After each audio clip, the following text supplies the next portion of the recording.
Isang mga maliliit na vlogger, no? Huwag tayong mahiya umarap sa kamera.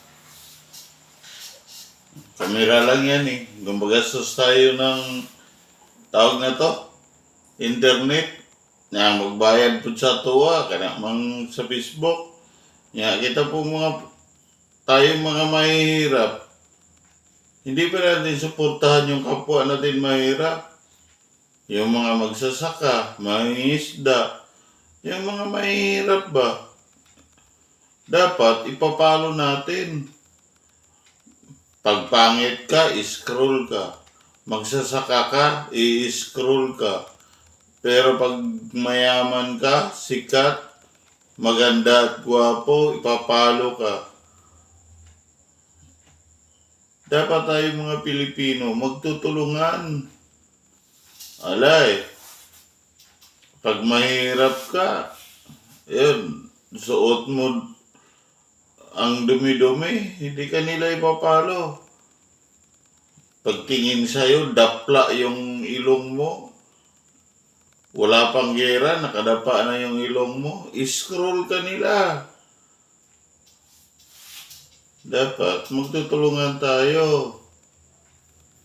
Hindi yung tawag na to. Ako, sa pag-vlog, ito, ano lang naman to sa akin. Di bali din nyo ako ipapalo.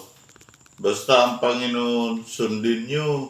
Yun ang dapat ipapalo natin. Number 1 talaga, follow the Jesus. Doon tayo magpapalo sa Panginoon. Kahit sikat ka, kahit gwapo ka't maganda, pag wala kang Panginoon sa puso mo, wala din kwenta yung pera mo. Kikita ka sa Facebook, kikita ka sa malaking pera.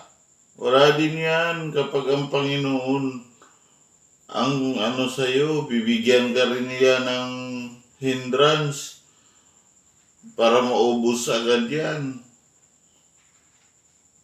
Ganon talaga, number 1 natin ipapalo yung Panginoon. Pasalamat tayo sa Kanya araw-araw. Kahit darating yung mga pagsubok, kaya natin. Ako nga, may cancer nga ako, cancer survivor nga ako. Hindi pa ako kinuha ng Panginoon eh. May mission pa yata ako kahit anong... Kasi minsan, ginajudge na nila yung pagkatao ko.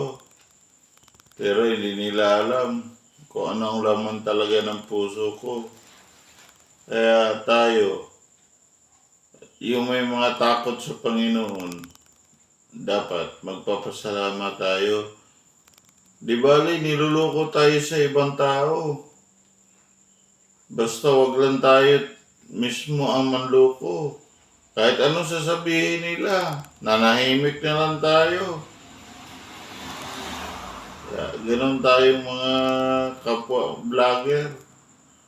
Ang iba naman, yun nga, yung sinasabi ko, pag maot ka, scroll ka, reject ka, wala magpalo sa'yo. Pero pag maganda, gwapo ka, sikat ka, ipapalo ka agad nila. Yan, magandang gabi mga followers, mga Tumanda Family, Tagudlong Family, Ilo Family, Cerelia Family, Duran Family, basta mga kaparintihan ko diya sa bukid. Mga katumanda shout out sa lahat ng mga tumanda, no? Mga parintira man yun tanan yun duguan. Amot lang yung mga dato. Kung ila ba sa mga pobre, may ngaroon po na sigurong ibang mga tumanda nga dato. Kapilido rin ako na. Pero ang kuhan doon, na sila di maayo. O sa mga tabudlong, no? Bye-bye Liti. Nagkatag naman daw sa Mindanao. Salamat sa inyo tanan. Sa parintihan ko. Sa bukid. May gabi sa inyo tanan. Hapit na po ang ko hapit na po ang halalan. Oh, magkwanta. Magtinabangay ita, pilion na po nato ng maayong magatabag sa tuang kuan ba. Kanang dili mga kurakot, yung may mga takot sa Diyos. Yan, magandang gabi sa lahat.